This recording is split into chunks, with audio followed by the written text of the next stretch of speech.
Usually bras fit small-chested women like this. Gapping. You guys, look at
Hello?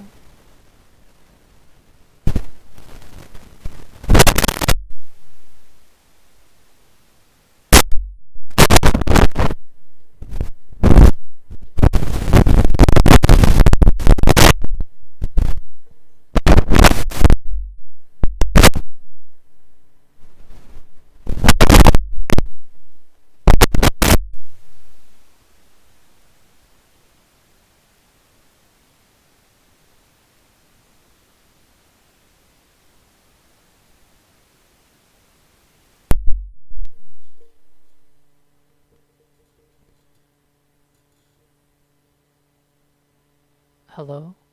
Is that better? I think that's better. Hey yo, hey yo. Mic check. check. 1, 2, 1, 2, 1, 1, 2. 2. Yeah. Yeah.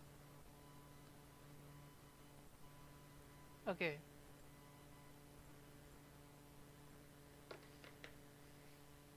Oh, it smells terrible.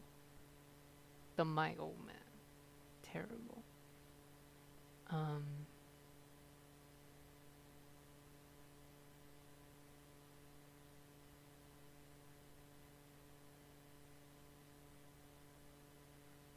hey you, for breaking me, calling it love, made you,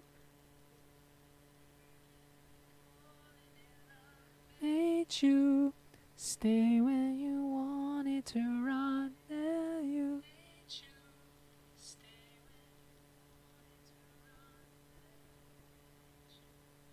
Wow. Okay, we'll go.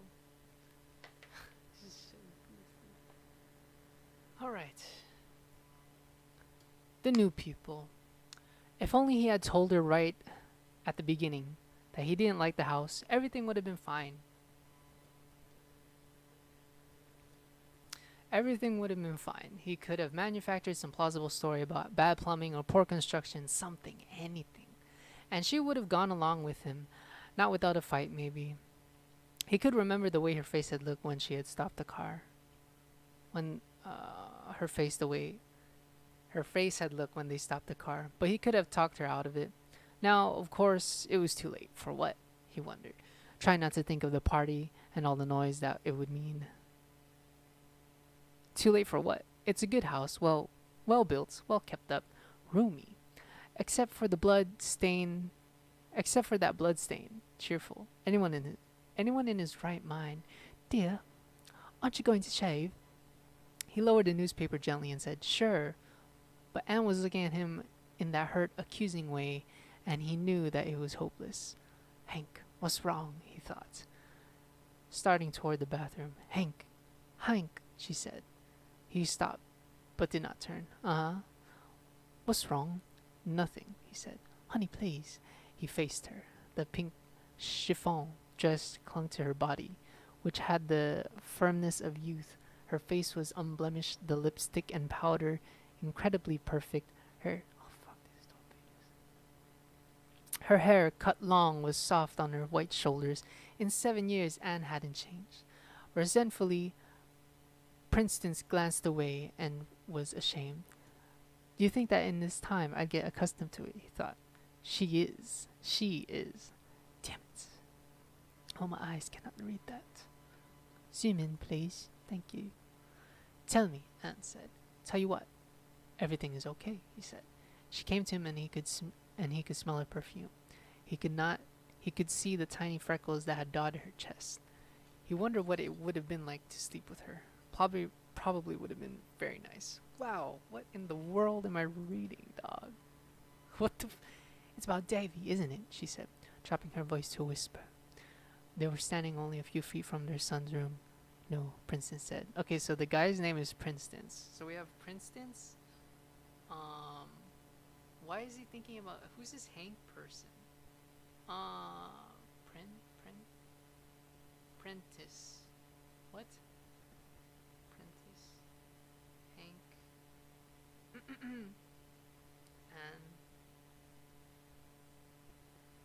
and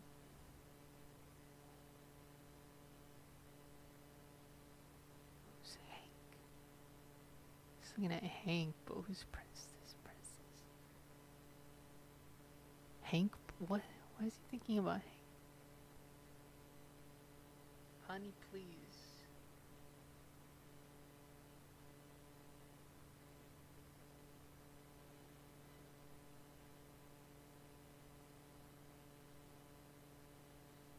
Hank.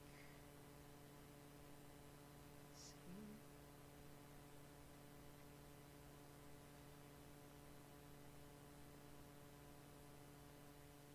And then they have Davy. No, but it was true. Davy was a part of it. For a week now, Princess had written on the hope that getting the locomotive repaired would change things. A kid without a train, he told himself, is bound to act peculiar. Had he not, but he had a locomotive repaired and brought it home, and Davy hadn't even bothered to set up the track. He appreciated it, dear, Anne said. Didn't he thank you? Sure, he thanked me. Well, she said, honey, I've told you. Davy is going through a period, that's all. Children do, really. I know. And school's been out for almost a month. I know, Princess. So Princess is the husband? Husband? Who the hell is Hank? What? Okay. I know, Princess said, and thought moving to a neighborhood where there isn't another kid in the whole damn block for him to play with. That might have done something to do with it too. Then Anne said, it's me. No. He tried to smile. There wasn't any sense in arguing. They had been through it a dozen times, and she had an answer for everything. He could recall the finality in her voice. I love the house, Hank. Why does she call him Hank if his name is Princeton's? Princeton's Hank? What? Is Davy the kid? Why does she call him Hank? I love the house, Hank. And I love the neighborhood. It's what I've dreamed all my life, and I think I deserve it, don't you? It was the first time she had ever consciously reminded him. The trouble is, you've lived in a dingy little apartment. The trouble is, you've lived in the dingy little apartment so long, you've come to like them. You can't adjust to a really decent place, and Davy's no different. Oh. You're two of a kind, little old men who can't stand change, even for the better. Well, I can. I don't care if 50 people commit suicide. I'm happy. Wow, that's terrible. You understand, Hank? Happy. That's fucking terrible. Princess had understood. Why did she call him Hank? Princess had understood and had resolved to make a real effort to like the new place.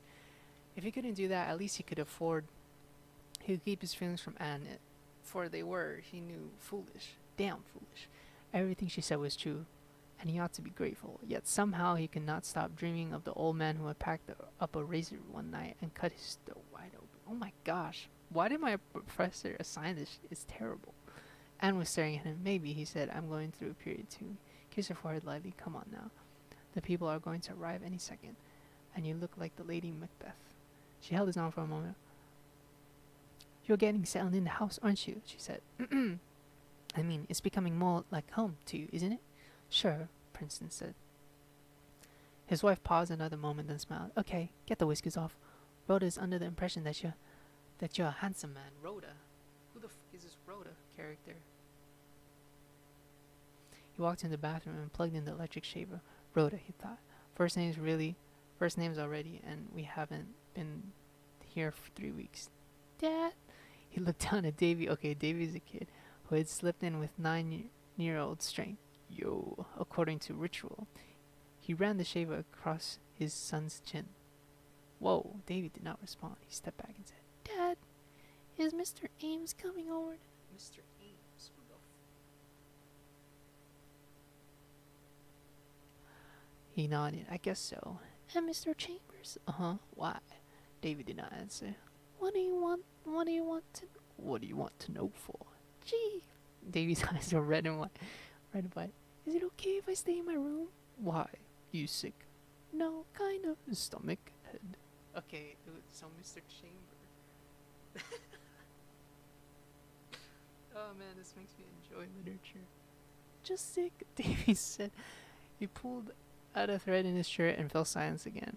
Princeton's frowned. I thought you'd maybe like to show them your train, he said. Please, Davy said. His voice had risen slightly.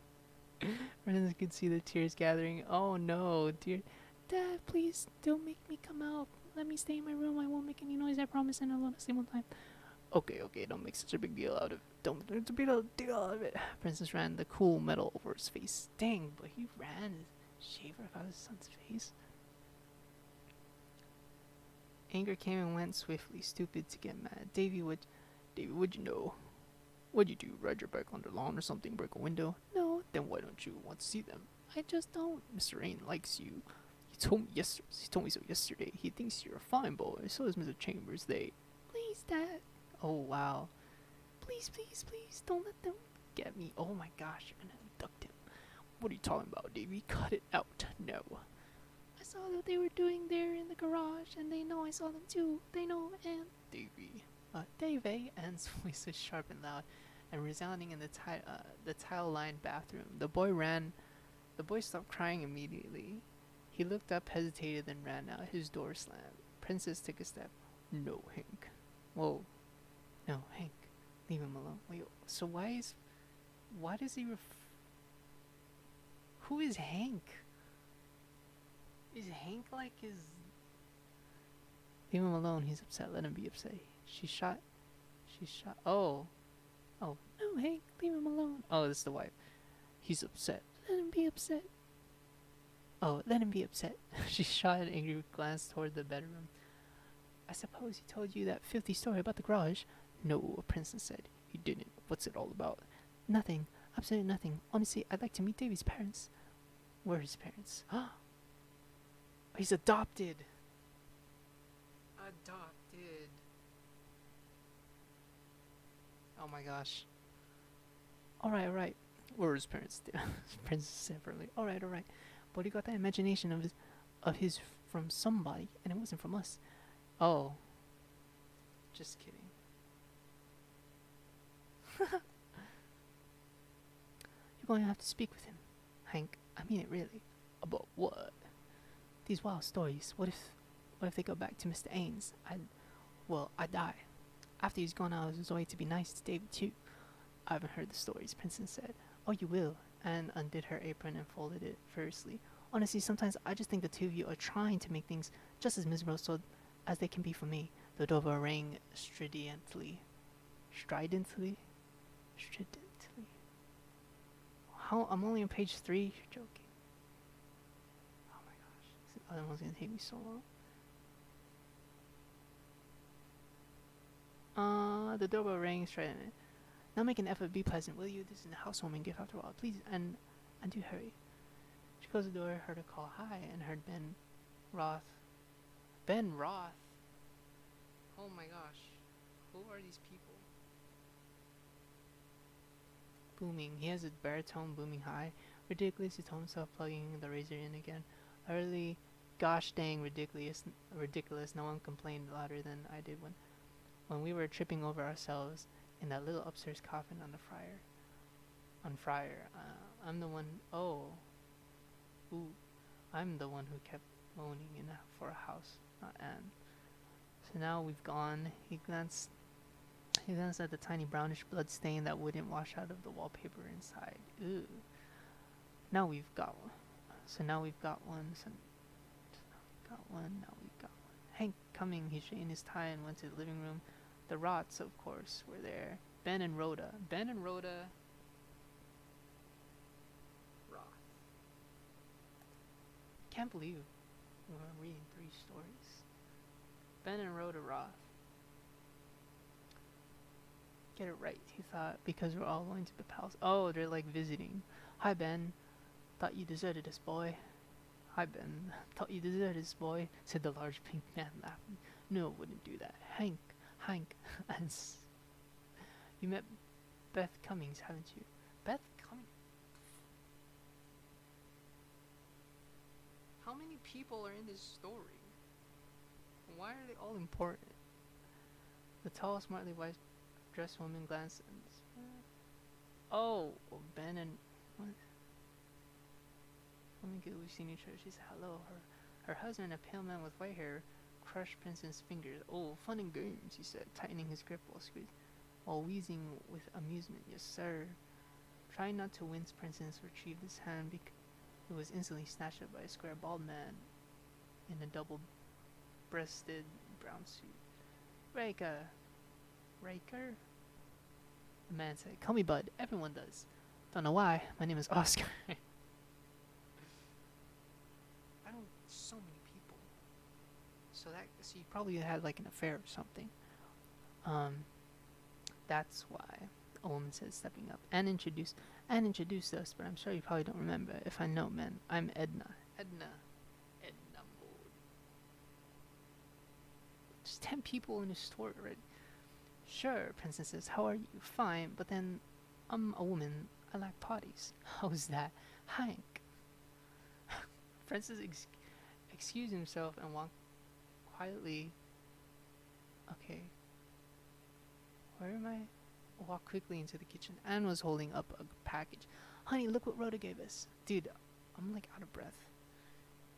He dutifully handed the salt and pepper brush and shut them down again. "That's real nice." Turn the rooster's head, Mr. Roth said, and then grinds your pepper. Turn the rooster's head, Mrs. Roth. There's a Mrs. Roth? Mrs. Roth.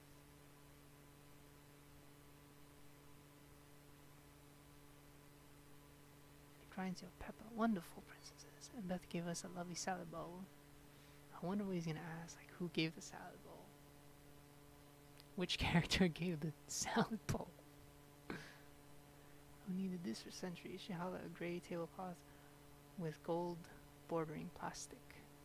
Wonderful, Princess said again, and the doorbell rang, and he glanced at Mrs. Roth, who had been staring thoughtfully at him, and returned to the living room. "How have you been, Hank?" Lucian Ames. Ooh, that's not a good name.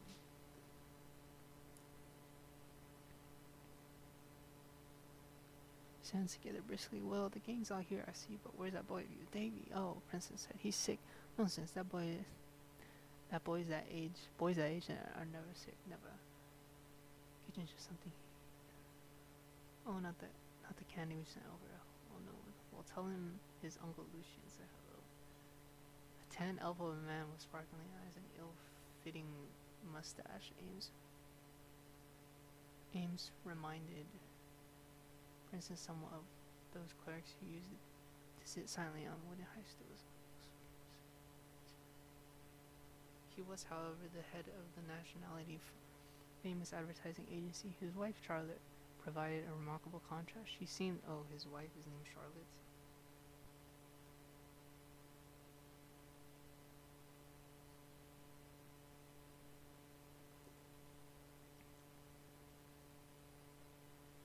She seems to belong to the era of the 20s with her porcelain face, her thin, delicately angular body, her air of fragility. Nice. Her boot coats and hung them in closets. He shook hands and smiled until his face began to ache. He looked at his presents and thanked the women and told them they shouldn't have. He carried out sandwiches and mixed drinks. By 8:30, everyone in the block had arrived. The Johnsons, the Ames, the Roths, the Rakers. Oh my gosh, there's too many people. 4 or 5 others whose names could not remember, although Anne had taken care to introduce them. What it is, he decided, looking at people, at the gifts that they brought, remembering their many kindnesses, and how already Anne had made more friends than she had ever had before. I'm just an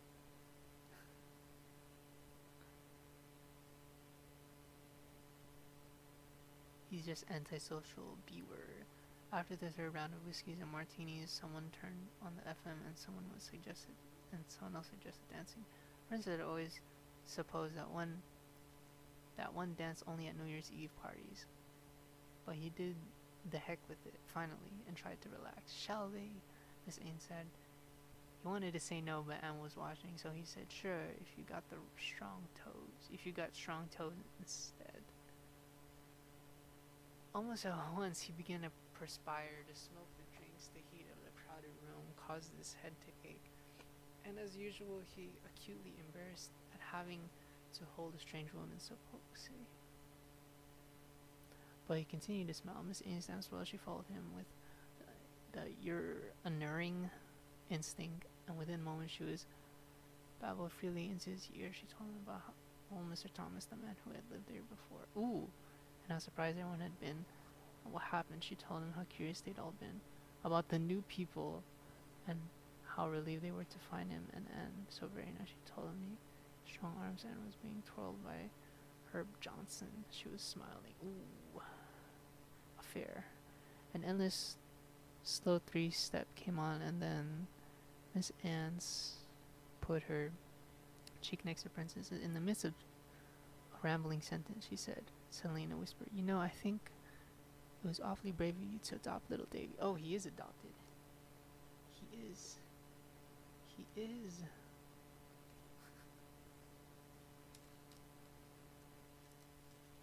He's adopted. I mean, considering what, she pulled away and looked at him. Nothing. I'm awfully sorry. Wait, who's talking to him? Miss Ames. The heck? Miss Ames.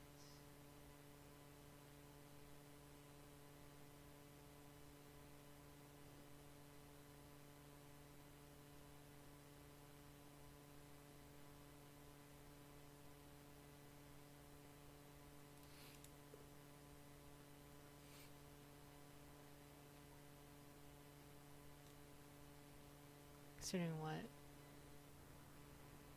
Blushing with fury, Princeton turned and strode into the kitchen. He thought with his anger, thinking, is she telling strangers about it now as a topic for backfence gossip? My husband is impotent, you know, is yours.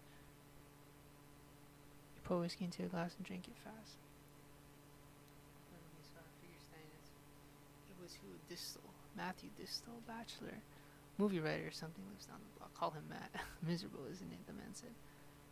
Taking the bottle from Prince's hand. What do you mean, everything? The man said. He filled his glass and drained it smartly. Them up there. They're miserable. Nice people. Think so? The man was drunk, clearly drunk, and it was only 9:30. Think so? He repeated. Of course, don't you? Sure, don't you? Of course. I'm one of them, aren't I? Princeton peered at his guest closely, then moved toward the living room. Distal took his arm. Wait. He said, listen, you're a good guy. I know you very well, but I like you. Hints. Hank Prentice. What the Why is he addressed? Oh, it's a last name basis thing. So I'm gonna give you some advice. His voice dropped to a whisper. Get out of here. He said, huh? What? Just what I said. Move away to another city. Princess felt a quick ripple of annoyance. Checked it. Why? He asked, smiling. Oh, I have to go. To remind that, Distal said, just do it tonight, will you? His face was livid, hammy with perspiration. His eyes were wide. Well, I mean, Matt, that's a heck of a thing to say. I thought you said you liked us, now you want to get rid of us. Don't joke, Distal said. He pointed at the window. Can't you see the moon, you bloody idiot? Can't you? Hey, unfair. At the sound of the voice, Distal froze. His eyes... Ooh, he closed his eyes and for a moment and opened them slowly. He did not move. Ooh.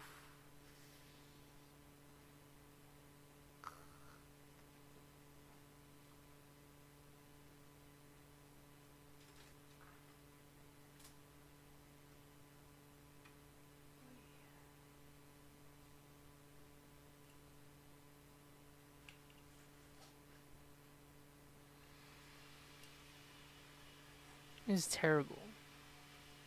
He froze. Lucian Ames walked in the kitchen. What's the story here? He said, putting his arm around Distal's shoulder. You're trying to monopolize our host? Our host all night? Distal did not answer. How about a refill, Hank? Ames said. Move this. Okay. Distal did not answer. How about a refill, Hank? Ames said, waving his hand. Princess said, sure, and prepared the drink. From the corner of his eye, he saw Distal turn and walk swiftly out of the room. He heard the front door open and close. Ames was chuckling. Poor old Matt, he said. He'll be hung over tomorrow. It seems kind of ashamed, isn't it? I mean, you know, of all the people you think a big Hollywood writer would be able to hold his liquor, but not Matt. He gets loaded just by staring at the labels, Princess said. Huh? He was giving one of his screwball nightmares. Ooh, what no? Oh, started talking about these things.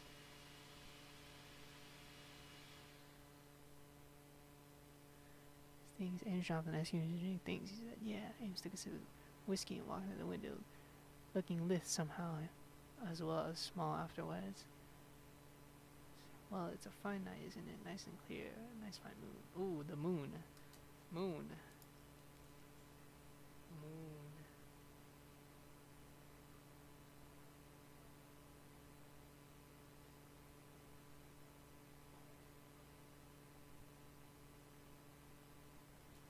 Okay.